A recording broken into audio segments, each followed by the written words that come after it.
Oh my God, I'm so sorry. The woman who bumped her doesn't sound sorry at all. She sounds annoyed, her diamond tennis bracelet catching the light as she gestures dismissively. You really shouldn't stand in the middle of walkways like that. Geneva's throat tightens. She wasn't standing in the middle of anything. She was pressed against the wall, trying to be invisible, which is what she's been doing since the moment she walked through those towering double doors an hour ago. But she doesn't say that. She never says that. Instead, she mumbles another apology and hurries toward the bathroom, champagne dripping from her hem, her face burning with the particular shame that comes from being noticed in all the wrong ways. Before we continue, please prove my mom wrong. She says I can't hit 1,000 subscribers. Okay, let's continue. The Crimson Estate is exactly the kind of place Geneva doesn't belong. Vaulted ceilings that seem to stretch into darkness despite the chandeliers. Oil paintings in gilded frames, actual old masters, not reproductions. Servers in white gloves offering hors d'oeuvres Geneva can't pronounce. She's here because her boss's assistant got food poisoning, and someone needed to represent Hartley and Associates at this fundraiser for the Children's Hospital. Someone expendable. Someone whose absence wouldn't be noted if she disappeared entirely. She finds the bathroom, more of a powder room really, with a velvet settee and hand towels so plush they're probably worth more than her rent. Geneva dabs uselessly at her dress, but the stain is already setting, a dark bloom spreading across her stomach. Her reflection looks back at her with the same tired disappointment she sees every morning. Mousy brown hair escaping its bun, lipstick feathered at the edges, shoulders curved inward like she's trying to take up less space in the world. 47 years old, and she's still apologizing for existing. She takes a breath, squares those shoulders, and walks back out into the glittering crowd. The gala is in full swing now, the string quartet replaced by a jazz ensemble. Hundreds of guests flowing between the ballroom and the garden terrace. Geneva keeps to the edges, clutching her tiny purse, trying to look purposeful. That's when she sees him. Or rather, she sees the space around him first. A clear radius in the crowd, like everyone instinctively knows not to get too close. He's standing near the terrace doors, tall enough that she can track his dark head above the other guests, and there's something about the way he holds himself that makes Geneva's breath catch. Not the obvious wealth, though his suit probably costs more than her car. Not even his looks, though he's striking in a way that bypasses pretty and goes straight to devastating. It's the stillness. In a room full of movement and chatter, he stands utterly motionless, and somehow that stillness draws the eye more than any gesture could. Someone touches his elbow, a woman in a silver gown that probably has a designer name Geneva wouldn't recognize, and he inclines his head to listen. Geneva watches him scan the room as the woman talks, his gaze passing over faces with the disinterest of someone who's seen it all before. Then, for just a moment, his eyes land on Geneva. The contact lasts maybe 2 seconds, but in those seconds Geneva feels pinned in place, like something with very sharp teeth has noticed her and is deciding whether she's prey or just an obstacle. Then his attention moves on, and Geneva can breathe again. She turns away, shaken by nothing she can name, and that's when she sees the empty chair. It's positioned at the edge of the terrace, partially hidden by a potted palm, overlooking the garden where lanterns glow like trapped fireflies. Most of the seating has been claimed, women perched on gilt chairs, men leaning against the marble balustrade, but this chair sits empty, almost like it's been forgotten. Geneva's feet ache in her discount heels. Her dress is still damp, and that chair looks so blessedly quiet, so far from the crush of people who might notice her, might ask what firm she's with, might expose her for the imposter she is. She sits down before she can second-guess herself. The chair is deeper than she expected, almost throne-like, upholstered in burgundy velvet that probably costs more per yard than she makes in a week. But God, it feels good to sit. Geneva lets herself sink back, lets her eyes close for just a moment, lets the tension drain from her shoulders. Move. The voice comes from directly above her, low and resonant, with an edge that makes every hair on Geneva's body stand up. Her eyes snap open. The man from across the room, the still one, the one with the predator's stare, is looking down at her with an expression that could freeze blood. "You're in my seat," he says. Geneva scrambles to stand, her purse tumbling to the ground.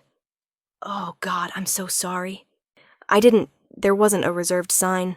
I didn't realize. There doesn't need to be a sign." His eyes are very dark, she notices. Not brown. Something deeper than brown, like the color of the sky at 3 a.m, when even the stars have gone out. Everyone here knows this seat is mine. Geneva's face goes nuclear hot. Of course they do. Of course there are unwritten rules she doesn't know, invisible hierarchies she can't navigate. She bends to grab her purse, fingers clumsy with embarrassment, and catches sight of several nearby guests watching the exchange, with expressions ranging from amusement to second-hand mortification. "I'm sorry," she says again, the words automatic, hateful. She's said them so many times tonight they've lost all meaning. I'll go." She turns to flee, but her heel catches on the chair leg. For one horrible moment, Geneva feels herself falling, arms pinwheeling, the marble floor rushing up to meet her. And then she's not falling anymore. His hand is on her elbow, steadying her with effortless strength. Geneva finds herself pulled back against something solid and cool, the scent of bergamot and old wood filling her nose. And when she looks down, she realizes with creeping horror that she's sitting again, not in the chair, on his lap. Oh my God. Geneva tries to spring up, but his arm has somehow curved around her waist, holding her in place with the same casual ease you'd use to stop a child from running into traffic. "I'm so sorry. I didn't mean to. Please let me be still." It's not loud. It's barely above a murmur. But something in Geneva's hindbrain, something old and instinctive, responds to the command like it's been bred into her bones. She goes still. He shifts beneath her, adjusting his position with her weight on his lap, and Geneva feels the solid muscle of his thighs through her dress, feels the cool press of his fingers through the fabric at her waist. This close, she can see details she missed from across the room, the elegant cut of his jaw, the faint shadow of stubble, the way his dark hair is just slightly too long, brushing his collar. He smells like money and danger, and Geneva's pulse is hammering so hard she's sure he can feel it. "What's your name?" he asks. Geneva's brain has short-circuited. She's sitting on a stranger's lap at a charity gala, and he's asking her name like this is perfectly normal. Like women end up in his lap all the time and he's simply being polite. "Geneva," she manages. "Geneva Holloway." "Geneva," he repeats it slowly, tasting the syllables. His thumb moves against her waist, a small, circular motion she's not sure he's aware of making. "Why are you here, Geneva?" "I work for Hartley and Associates. My boss's assistant got sick, so I'm filling in, representing the firm." She's babbling now, words spilling out in her desperation to fill the silence. "I know I shouldn't have sat in your chair. I really am sorry. I didn't know it was reserved. Stop apologizing." The sharpness in his tone makes her flinch. His arm tightens fractionally, then relaxes. When he speaks again, his voice has gentled, though not by much. "You apologize too much. Has anyone ever told you that?" Geneva's throat closes. Yes. Her ex-husband told her that, usually right before explaining why her apologizing made him angry. Her boss tells her that in the tone of someone critiquing a bad habit. Her sister tells her that with exasperation, like it's a personality flaw Geneva could fix if she just tried harder. She doesn't say any of this. Instead, she asks, "Could you please let me go?" For a long moment, he doesn't answer. His dark eyes study her face with an intensity that makes Geneva want to squirm. Or maybe that's something else, some heat that's building where their bodies are pressed together, his hand on her waist, her hip against his stomach. Then slowly, his arm loosens. Geneva stands on shaking legs. This time, she doesn't fall. She grabs her purse and backs away like he's a wild animal that might lunge if she turns her back. Several guests are still watching, whispering behind manicured hands, and Geneva wants to sink through the marble floor and disappear forever. "Thank you for not letting me fall," she says. because her mother raised her to have manners even in humiliating situations. Then she flees. She makes it to the garden before the tears come. Not sobs, just a hot pressure behind her eyes that she blinks away furiously while she stands among the roses, breathing in the night air. The jazz ensemble is playing something slow and melancholy. Laughter drifts from the terrace. Geneva wraps her arms around herself and tries to remember why she thought she could do this, why she thought she could pretend to belong in a world of crystal and marble, and men who command chairs like thrones. You left before I could introduce myself. Geneva spins around. He's standing at the edge of the garden path, hands in his pockets, perfectly at ease in the shadows between lanterns. How did he move so quietly? How did she not hear him approach? I'm sorry, she says automatically, then catches herself. I thought you'd want me gone. Why would I want that? Because I'm nobody, Geneva thinks. Because I don't belong here.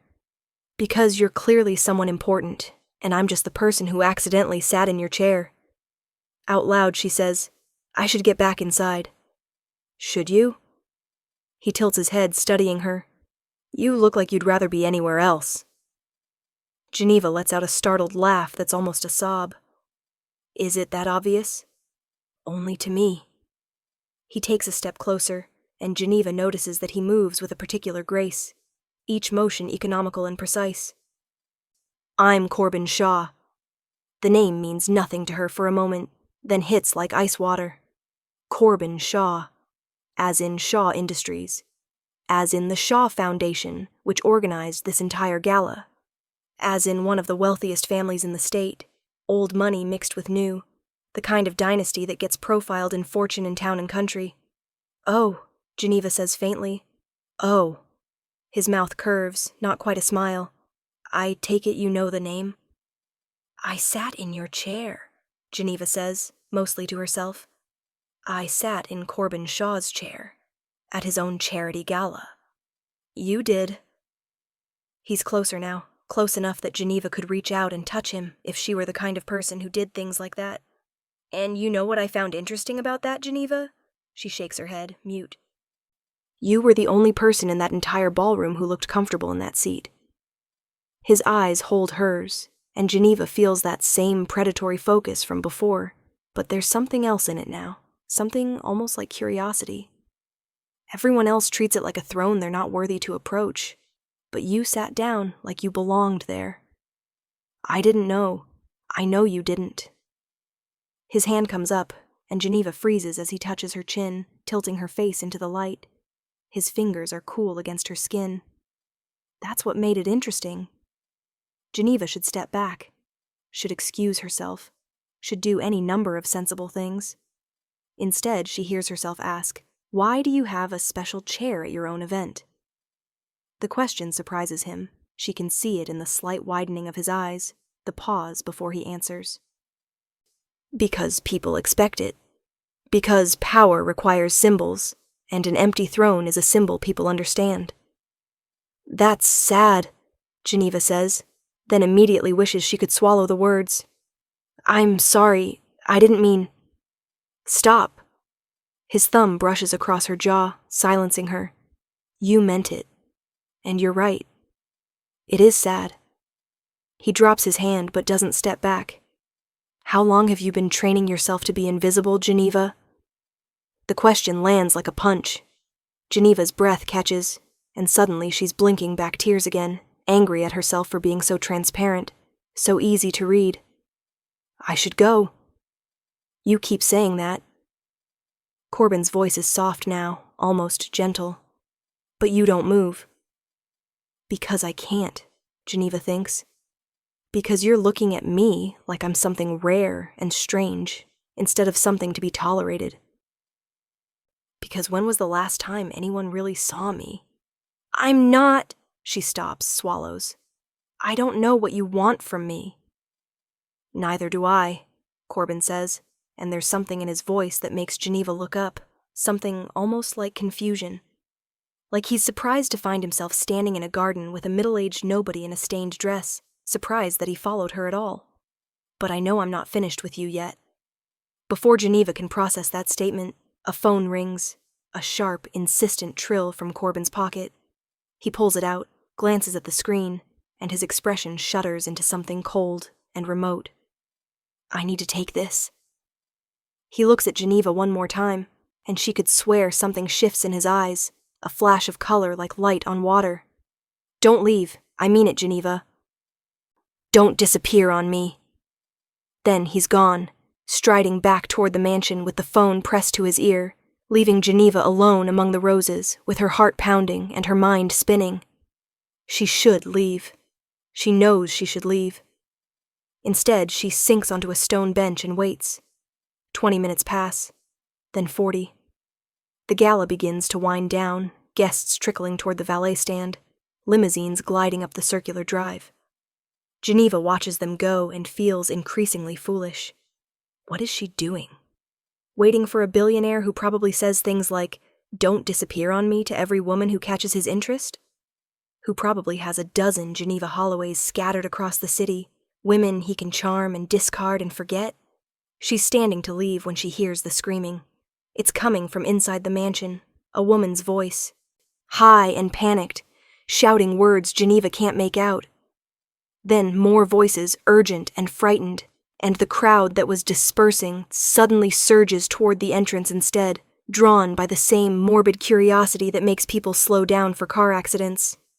Geneva finds herself moving with them, swept along in the press of bodies, until she's standing in the entrance hall watching 2 security guards try to restrain a woman in a silver gown. The same woman who was talking to Corbin earlier. She's crying and screaming, mascara streaking down her face, and she's clawing at one of the guards with perfectly manicured nails. "Where is he?" she shrieks. "Where did Corbin go? He promised..." "Ma'am, you need to calm down." "I won't calm down. He's mine. He promised to change me. He promised we'd be together forever." The woman's voice breaks into sobs. "Please, I need to see him.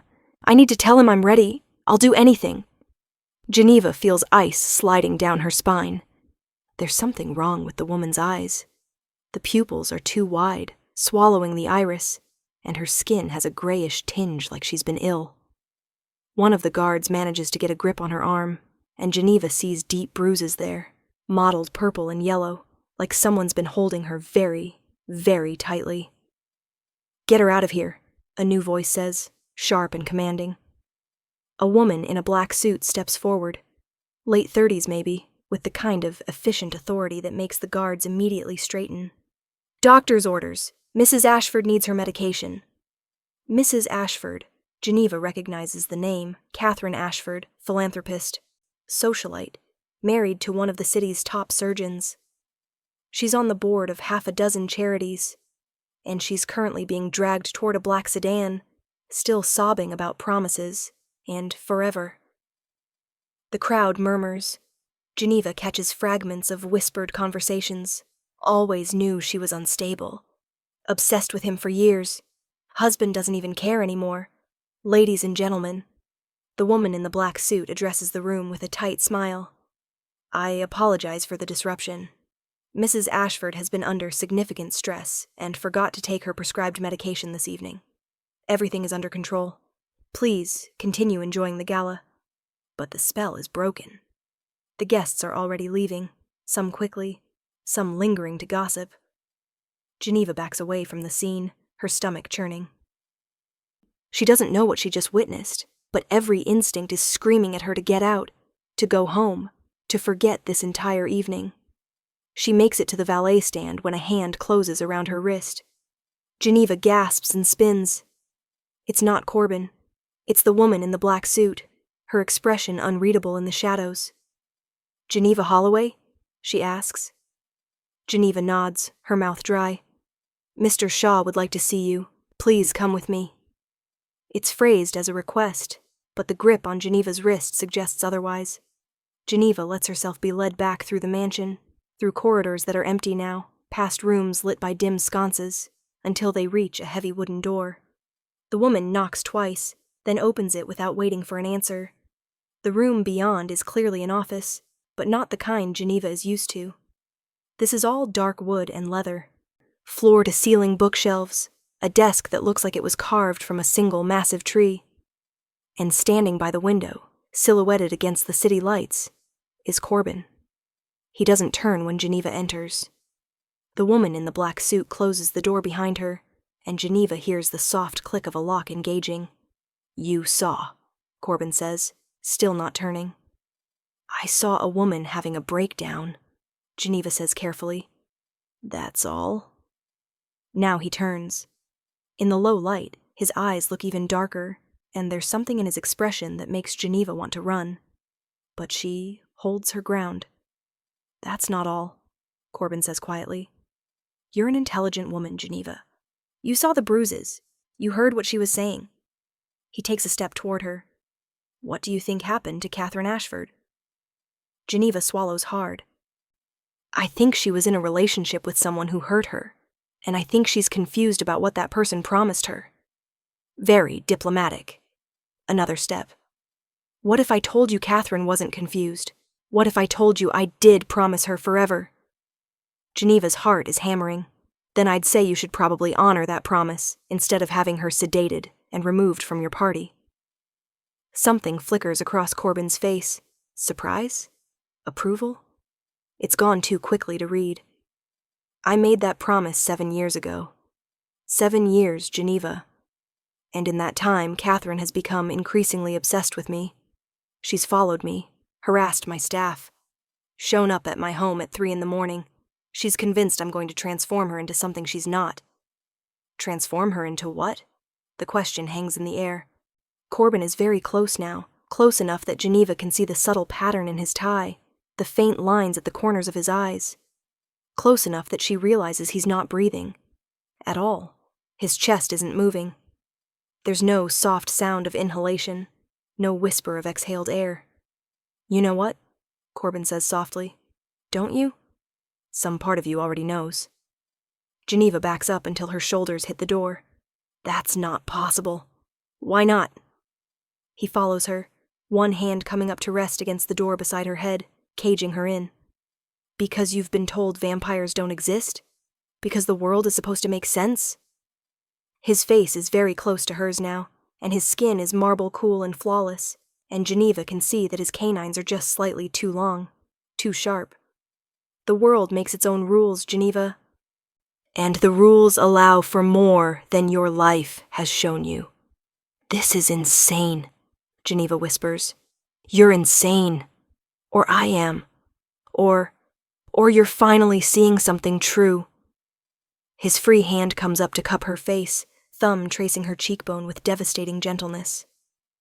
"I'm going to ask you something, Geneva, and I want you to answer honestly. When you sat in my chair tonight, when you fell and ended up in my lap, how did it feel? Embarrassing? After the embarrassment?" His thumb moves to her jaw. "When I held you, how did it feel?" Geneva closes her eyes. She doesn't want to answer. Doesn't want to admit that it felt safe. That for those few moments held by a stranger at a party where she didn't belong, she felt more protected than she has in years. That his cool touch on her skin felt like relief. "Like coming home," she whispers, and opens her eyes to find him staring at her with an expression she can't name. "Yes," Corbin says, and there's something almost like pain in his voice. "Exactly like that." He drops his hand and steps back, and Geneva can breathe again. She watches him move to the desk, pour amber liquid from a crystal decanter into 2 glasses. He hands her one, whiskey from the smell, and Geneva takes it with shaking hands. "I'm not going to hurt you," Corbin says, "and I'm not going to change you without your consent," which is what Catherine wanted. What Catherine still wants, despite 7 years of me refusing. She thinks transformation is some kind of romantic gesture. She doesn't understand what it means to die. "Die?" Geneva's voice cracks. "That's what transformation is. Death and rebirth, becoming something else." He takes a long drink, and Geneva notices he can swallow, can move like a human, can mimic every breath and gesture. How long has he been pretending? How old is he really? Catherine wants to be immortal. She doesn't want to be a vampire. And I don't create vampires for people who don't understand the difference. Geneva's head is spinning. She takes a drink of whiskey and feels it burn all the way down. Why are you telling me this? Because you asked, and because I think you deserve to know what I am before I ask you the next question. What question? Corbin sets down his glass and looks at her with those two dark eyes, and Geneva feels like she's standing on the edge of a cliff, the wind pushing at her back. Whether you'll let me see you again. Not here. Not at some gala where you're invisible and apologizing for taking up space. Somewhere real. Somewhere you can be yourself. Why would you want that? The words come out smaller than Geneva intended.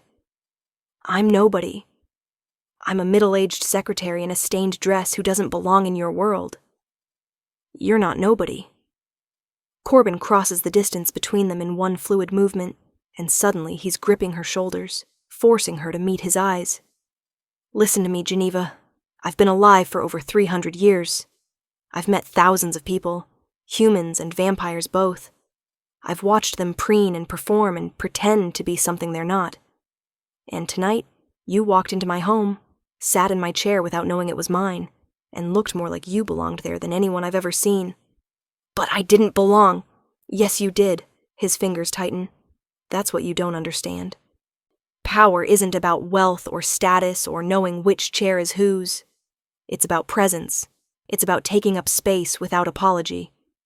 And for just a moment tonight, before you realized your mistake, you had that. You sat like a queen without knowing you were supposed to be crowned. Geneva stares at him, tears streaming down her face now, because some part of her believes him, wants to believe him, wants to believe that the woman she used to be, before her husband ground her down, before her job made her small, before life taught her that being noticed was dangerous, is still in there somewhere. I don't know how to be that person, she whispers. Then let me teach you. Corbin releases her shoulders, but his hands slide down her arms, twining his fingers with hers.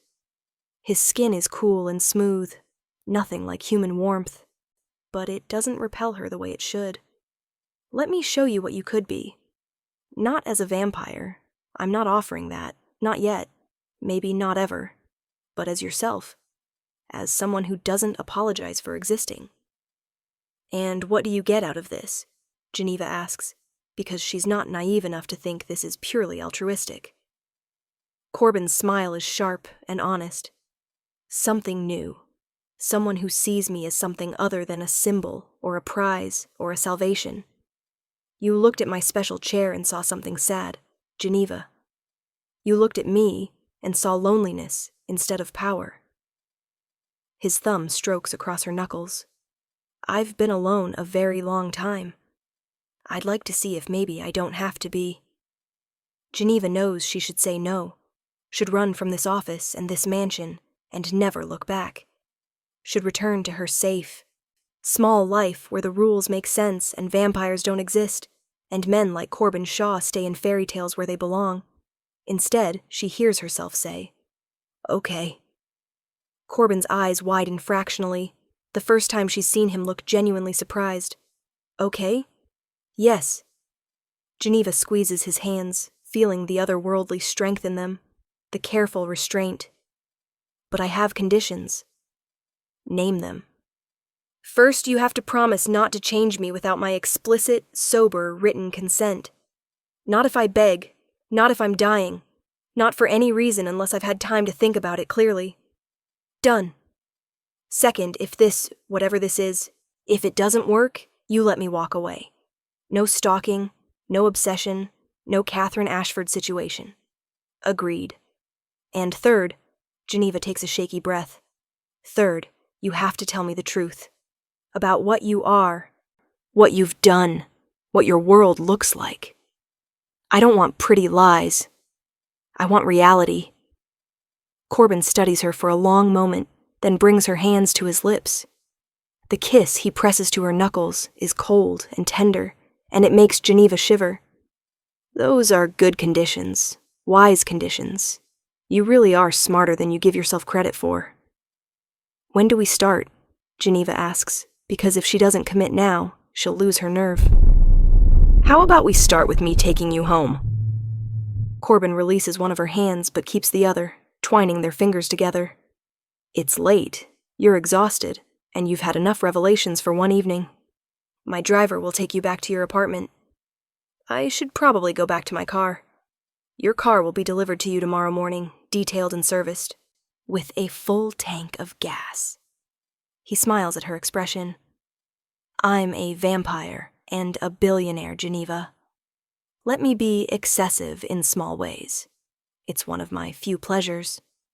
Geneva laughs despite herself, and Corbin's expression softens into something almost human. He leads her out of the office, through the empty mansion, to where a sleek black car waits in the circular drive. The woman in the black suit, his assistant, Geneva assumes, opens the door, and Geneva slides into leather seats that probably cost more than her entire furniture set. Corbin leans in before closing the door. I'll call you tomorrow. We'll arrange something. You don't have my number, Geneva points out. His smile is wicked. I'm a billionaire, remember? I have everyone's number. Then, more softly, sleep well, Geneva Holloway. And when you wake up tomorrow and convince yourself this was all a dream, don't. It was real. I'm real. And I meant every word. The door closes. The car glides down the drive. Geneva watches the mansion recede through the rear window, lit up like something from a Gothic novel, and she should be terrified. Should be calling someone, anyone. Should be reporting Corbin Shaw to some authority for being a vampire, or a madman, or both. Instead, she touches her lips where she can still feel the ghost of his cool breath, and she smiles. The next morning, Geneva wakes to 3 things. Her car parked in front of her building with keys in her mailbox, a new iPhone on her doorstep with a single contact already programmed in, and a text message that reads, "Don't apologize for existing today. That's an order." See. Geneva looks at herself in the bathroom mirror. Same tired face, same mousy hair, same woman who yesterday would have called this entire situation insane and dangerous and impossible. She texts back, "What if I don't take orders?" The response comes immediately. Even better. Geneva grins at her phone like a teenager, and for the first time in longer than she can remember, she doesn't apologize. 3 weeks later, Geneva stands in the ballroom of the Crimson Estate again, but everything is different. This time she's wearing a dress that Corbin insisted on buying her, deep burgundy silk that fits like it was made for her body. And she's not pressed against the wall trying to be invisible. She's standing beside Corbin while he introduces her to business associates, his hand resting possessively at the small of her back. Geneva is my companion, he says to a tech mogul who's trying very hard not to stare at their joined hands. She'll be attending future events with me. Companion. Not girlfriend, not partner. Companion has weight in the vampire world, Geneva has learned. It means claimed, protected, mine. The tech mogul recovers quickly, offering Geneva a handshake and a conversation about market trends that she navigates better than she would have a month ago. Because Corbin has been teaching her. Not how to be invisible, how to be present, how to speak without apologizing, how to take up space like she owns it. They're halfway through the evening when Catherine Ashford appears. She looks better than she did at the last gala. Clearer eyes, steadier hands, expensive rehab written all over her. But there's still something haunted in her expression when she sees Corbin. Still something desperate. "Corbin," she says, ignoring Geneva entirely. "I wanted to apologize for my behavior last time. I wasn't myself."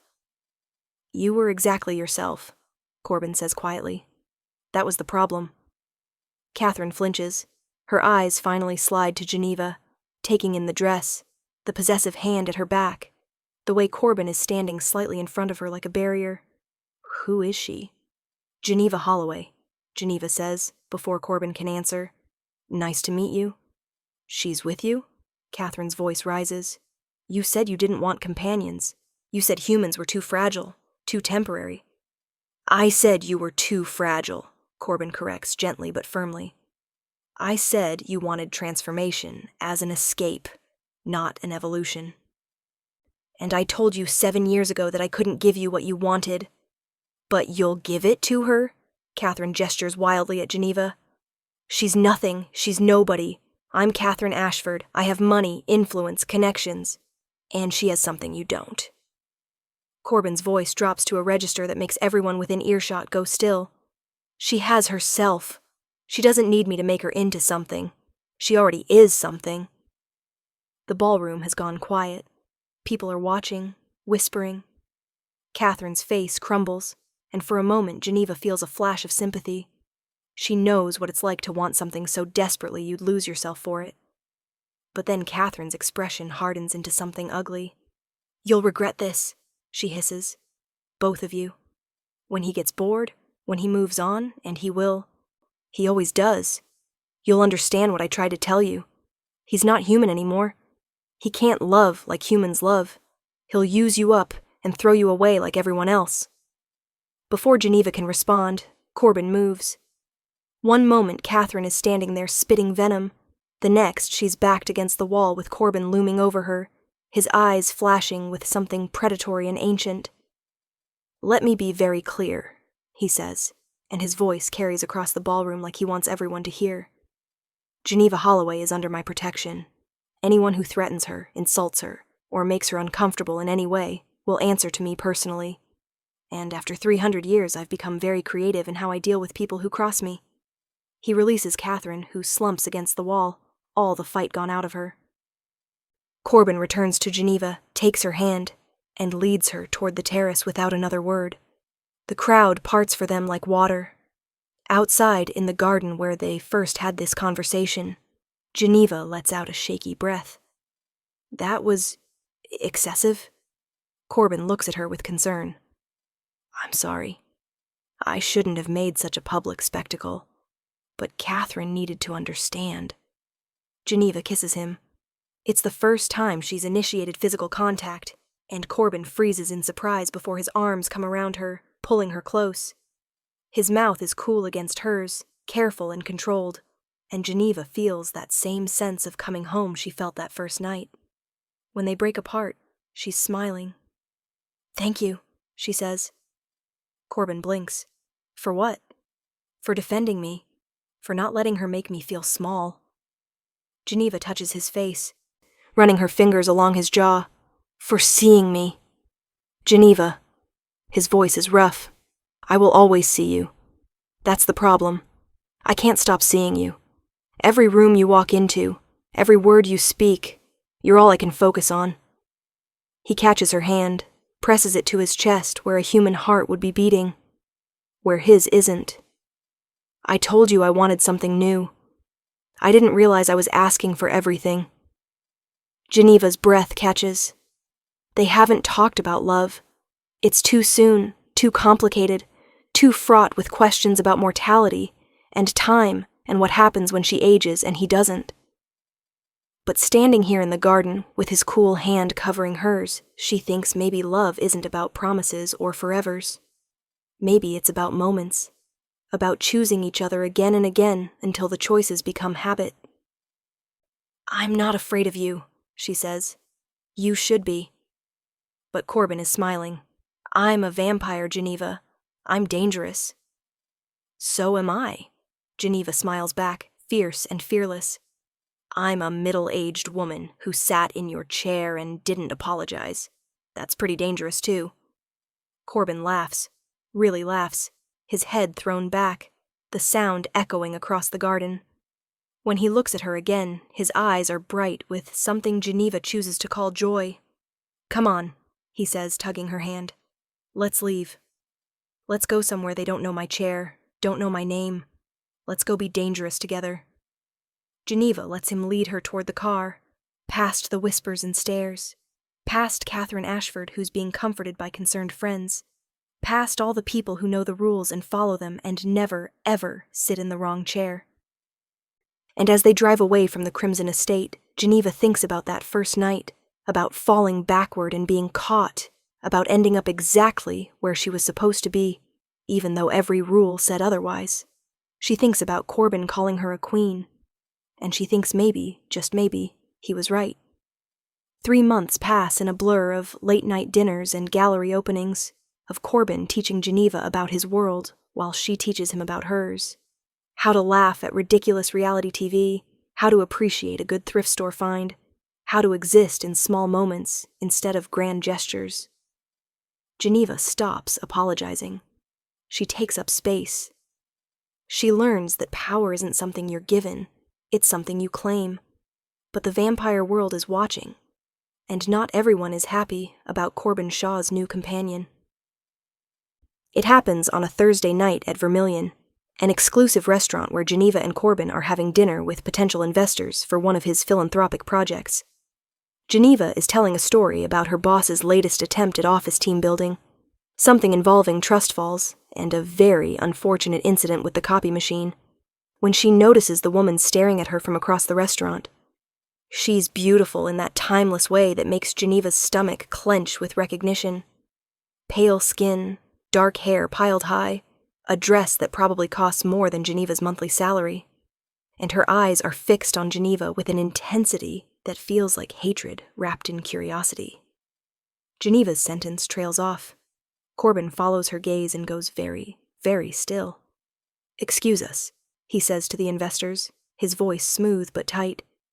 "We'll just be a moment." He stands, offering Geneva his hand. She takes it and they walk toward the woman's table, with Geneva's heart hammering against her ribs. Up close, the woman is even more striking, and even more obviously not human. Her skin has that porcelain quality Geneva has learned to recognize, and when she smiles, her canines are delicately pointed. "Corbin," the woman says, her voice like honey and smoke. "How delightful to see you. And this must be the famous Geneva Holloway." Her eyes rake over Geneva with open assessment. "I've heard so much about you." "Geneva, this is Tatiana Volkov," Corbin says, and there's a warning in his tone. "She sits on the council." The council. Geneva has learned about them, the governing body of vampire society, ancient and powerful. The ones who make and enforce the rules that keep their kind hidden. And from the way Corbin is standing, positioned slightly between Geneva and Tatiana, this is not a friendly encounter. "Charmed," Geneva says, because she's learned not to show weakness even when she feels it. Tatiana's smile widens. "Oh, I like her. She has spine." She turns that smile on Corbin, and it sharpens into something dangerous. "But spine won't help her at the convocation next week. You do remember the convocation, don't you, darling? Where you're expected to present yourself and any, how shall I put this, significant attachments for review." Geneva feels Corbin's hand tighten on hers. Geneva isn't an attachment. She's a person. "A human person," Tatiana corrects, swirling her wine glass. Geneva notices the liquid inside is too dark, too thick to be wine. "A fragile, temporary human person who you've been parading around our world like she belongs here. The council has concerns, Corbin. Concerns about exposure, concerns about your judgment." "My private life is not the council's business." "Everything is the council's business when you're one of the oldest vampires in the territory." Tatiana leans forward, and her eyes flash with something predatory. "You have responsibilities. You have a reputation. And you're risking both for a woman who will be dead in the blink of an eye, while you continue for centuries. It's unseemly. It's reckless. And it's making people ask questions we'd rather not answer." Geneva feels something cold settling in her stomach. She's heard about the convocation in passing, a gathering of powerful vampires, invitation only, where politics and power plays happen behind closed doors. Corbin never mentioned he'd have to present her there. Never mentioned she'd have to be reviewed like a potential security risk. "The convocation is next Saturday," Tatiana continues, dabbing her lips with a napkin. 8 o'clock at the Obsidian Hall. I do hope you'll both attend.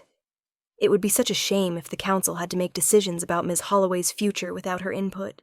She stands, smoothing her dress. "Do enjoy your dinner. The lamb here is exquisite, almost as good as the real thing."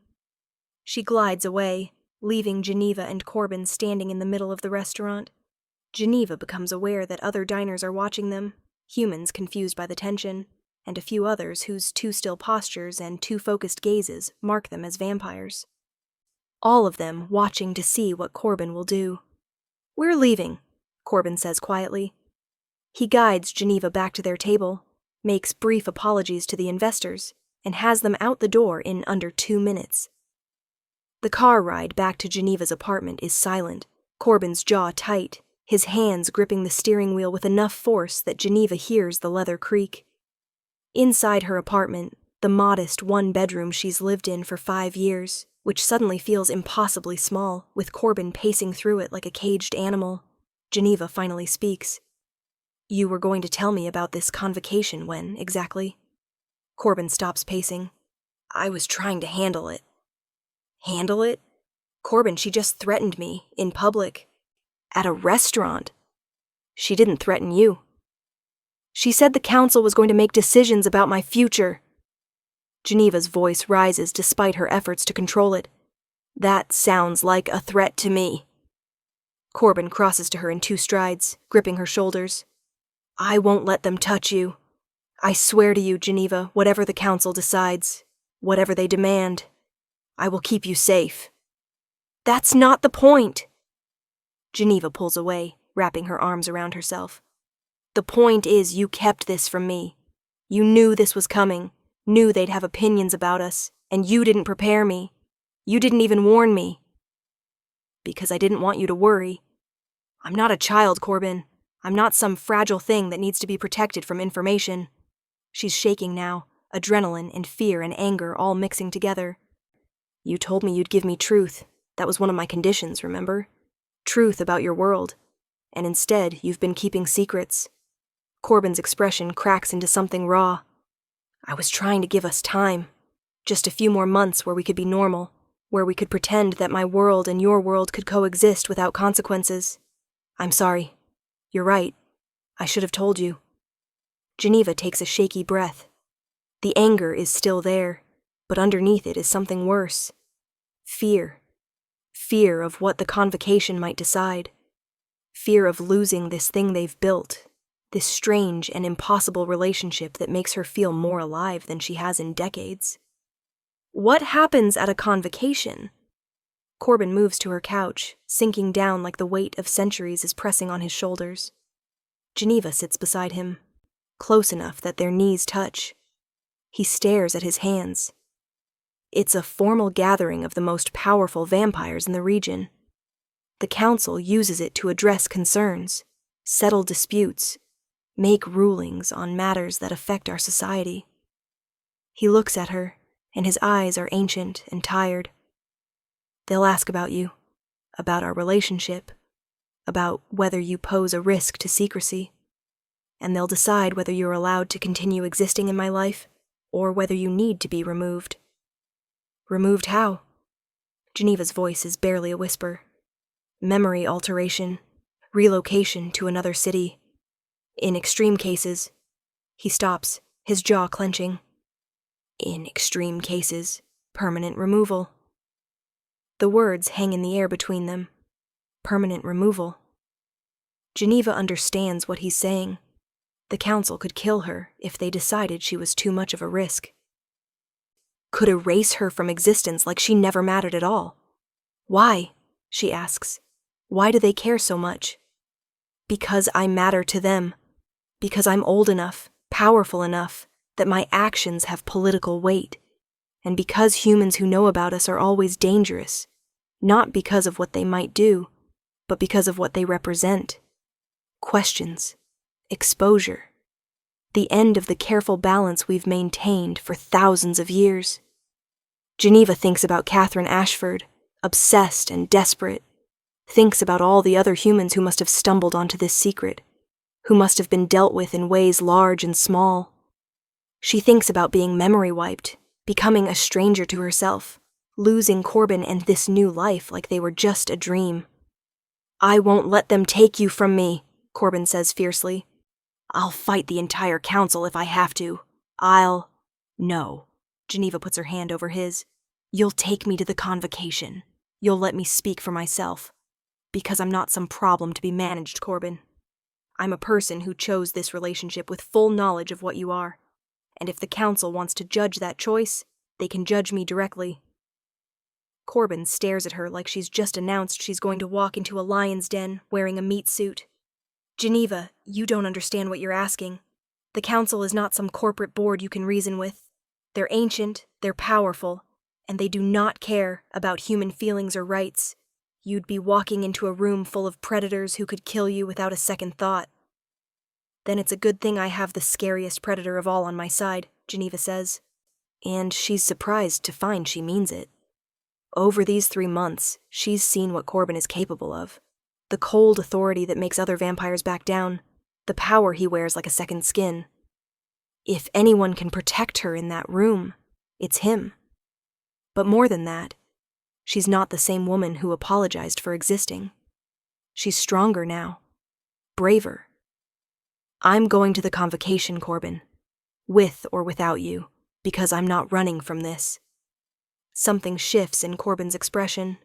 Surprise melting into admiration.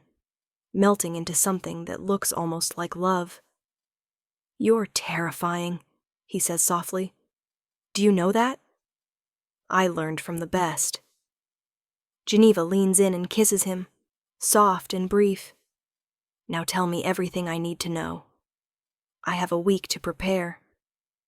And I'm not walking in there blind. The next 7 days are a crash course in vampire politics.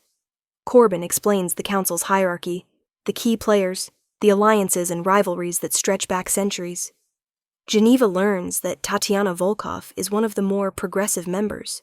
Her warning at the restaurant was actually a kindness, a heads up that Geneva should have received weeks ago. There are others on the council who are far less sympathetic to humans, who view Corbin's relationship with Geneva as a dangerous precedent. Geneva also learns what to wear, formal but not ostentatious, respectful but not submissive. She chooses a black dress that's elegant and simple, with her hair pulled back in a style that makes her look older, more serious. When she looks at herself in the mirror the night of the convocation, she barely recognizes the woman staring back. This isn't the mousy secretary who apologized for breathing. This is someone who looks like she could stand in a room full of vampires and not flinch. The Obsidian Hall is exactly as ominous as its name suggests. A Gothic mansion on the outskirts of the city, all black stone and iron gates. Corbin parks the car and turns to Geneva, his expression grave. Last chance to change your mind, he says. I can still handle this alone. Not a chance. Geneva opens her door before she can second-guess herself. Let's go meet your council. Inside, the hall is filled with vampires. Geneva can feel their attention like a physical weight as she and Corbin walk through the crowd. Some faces are curious, some hostile, some carefully blank. She recognizes a few from various events she's attended with Corbin. Vampires who nodded politely while clearly wondering what he was doing with a human. Now their judgment feels more pointed, more dangerous. The council sits at the far end of the hall on what can only be described as thrones. 7 of them, ranging from a young-looking Asian woman to an elderly black man whose eyes hold millennia. Tatiana Volkov is third from the left, and she watches Geneva with that same assessing stare from the restaurant. Corbin guides Geneva to the center of the hall. They stand together while the council observes them in silence. Then the elderly man, the one who must be the council leader, speaks. Corbin Shaw, you stand before us with a human companion, despite our warnings about such attachments. The council wishes to understand your intentions. His voice is deep and resonant, filling the entire hall. Do you intend to transform this human? To make her one of us? No, Corbin says firmly. Not unless she requests it after careful consideration. Geneva is my companion by choice, hers and mine. She knows what I am. She has kept our secret. She poses no threat to our society. All humans pose a threat, a woman on the far right says sharply. They are emotional, impulsive, fragile. They die, and in their dying, they make us vulnerable. What happens when this one becomes ill? When she ages and you do not? When she decides she wants what Catherine Ashford wanted, transformation as an escape from mortality, then I will deal with it, Corbin says, as I dealt with Catherine. As I have dealt with every attachment in my 3 centuries of existence. But this one is different, is it not? The elderly man leans forward. We have been watching you, Corbin. We have seen how you look at this human, how you defend her, how you have changed your patterns, your habits, your entire existence to accommodate her presence. This is not a casual attachment. This is something more.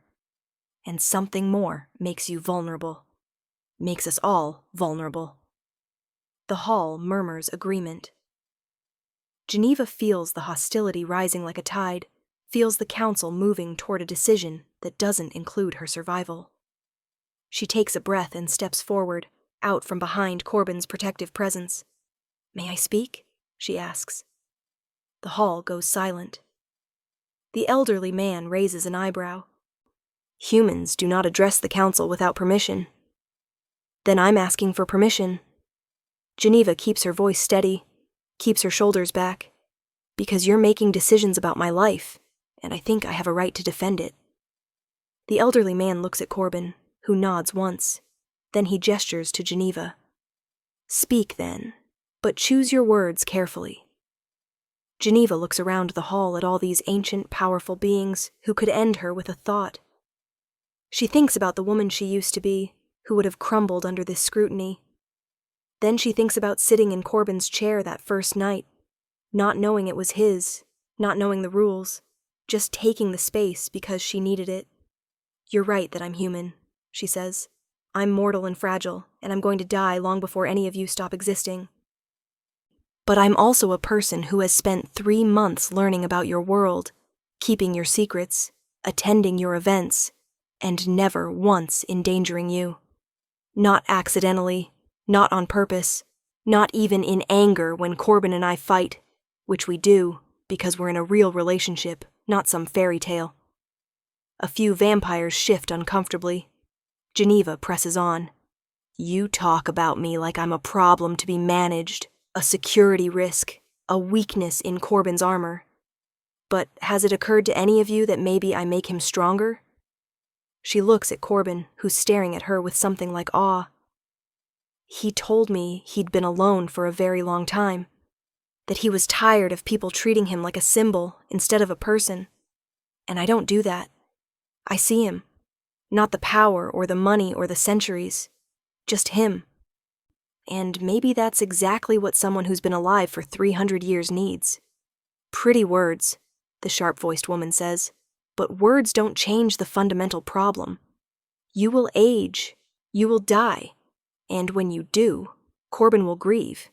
And in his grief, he will be distracted, vulnerable, a liability.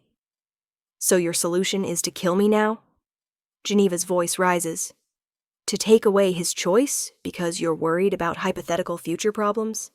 That's not protection. That's control. We have maintained our secrecy for thousands of years through control, the elderly man says quietly. Through careful management of human contact. Through swift action when that contact threatens exposure. You ask us to make an exception for you because you have feelings for Corbin. But feelings are temporary. Security is forever. Then let me prove myself, Geneva says desperately. Give me a task, a test, whatever you need to see that I can be trusted. But don't kill me just because I fell in love with someone who's different from me. The hall erupts in murmurs. The council members lean together, conferring in voices too low for Geneva to hear. She feels Corbin's hand find hers, squeezed tight. His skin is cool and steady, while hers is hot and shaking. Finally, the elderly man raises a hand for silence. The council has decided. Geneva Holloway, you will be granted a provisional acceptance, conditional upon your continued discretion, and Corbin Shaw's continued responsibility for your actions. Should you break our laws, should you endanger our secrecy in any way, the consequences will be severe. Not just for you, but for Corbin as well. Relief floods through Geneva so strongly her knees nearly buckle, but the elderly man isn't finished. However, We require one additional assurance. Geneva Holloway, you will submit to a blood bond with Corbin Shaw.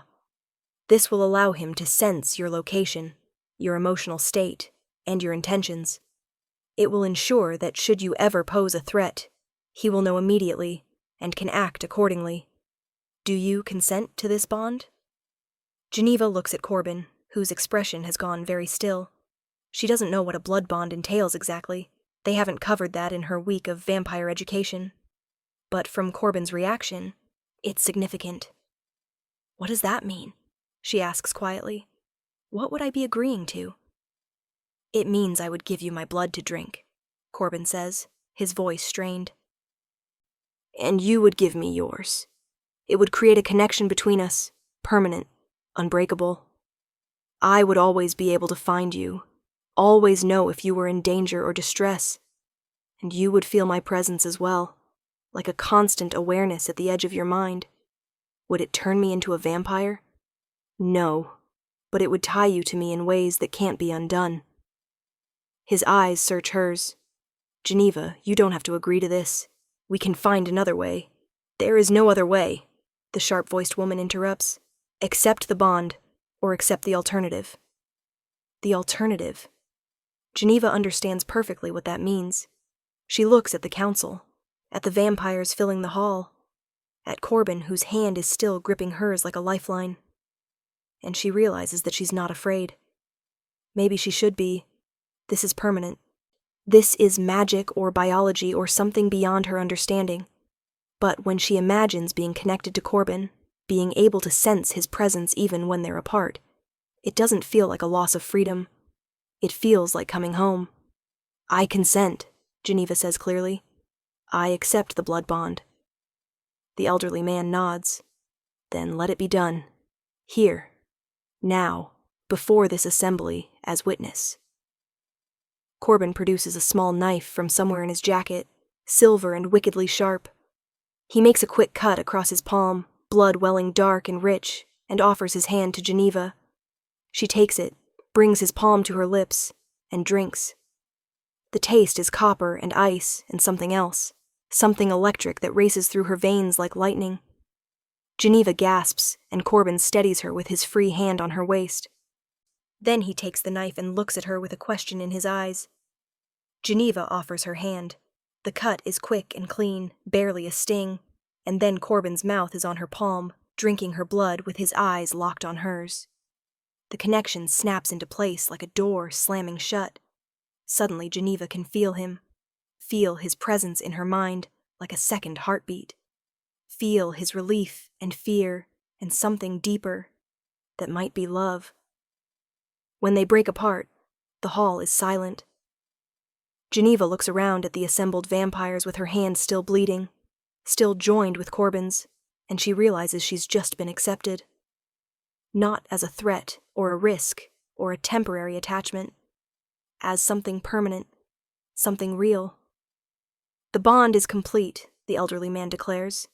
Geneva Holloway is now under the council's protection and observation. Corbin Shaw, her life is your responsibility. Serve us well. The formal proceedings dissolve into something more social. Vampires approaching to offer congratulations, or veiled warnings, Tatiana Volkov appearing with a knowing smile to tell Geneva she handled herself well. Through it all, Geneva stays close to Corbin, feeling that new awareness of him like a warm glow in her chest. They leave the Obsidian Hall an hour later, walking to the car through cool night air that smells like rain. Geneva flexes her hand. The cut has already healed, impossibly fast, and marvels at the strangeness of her life. 3 months ago, she was invisible. Now she's blood-bonded to a vampire king and approved by a council of immortals. Are you angry? Corbin asks as he opens her car door. About the bond? They shouldn't have forced your hand like that. Geneva considers the question honestly. She can feel Corbin through the bond now. His worry, his guilt, his deep relief that she's safe. It's intimate in a way that should be intrusive, but somehow isn't. Like he's been a part of her all along, and she's only just now noticing. No, she says finally. I'm not angry. I chose this, Corbin. All of it. The moment I agreed to see you again after that first night, I chose this. Corbin pulls her close, resting his forehead against hers. You're the bravest person I've ever met. Do you know that? You walked into that hall and told the council they were wrong. You accepted a permanent bond without hesitation. You're... His voice breaks. You're everything I didn't know I needed. Geneva kisses him, tasting her own blood still on his lips. Feeling the bond hum between them like a living thing. When they break apart, she's smiling. Take me home, she says. Our home. Because I think it's time we stopped pretending this is temporary. Corbin's answering smile is brilliant and full of hope. He drives them back to his estate, the Crimson estate where this all began.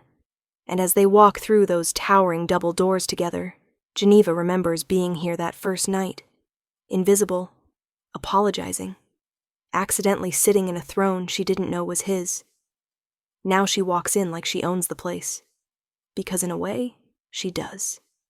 She's claimed her space in Corbin's world, in his life, in his heart. And she's not apologizing for any of it. 300 years from now she won't be here. But right now, in this moment, she is. And that's enough.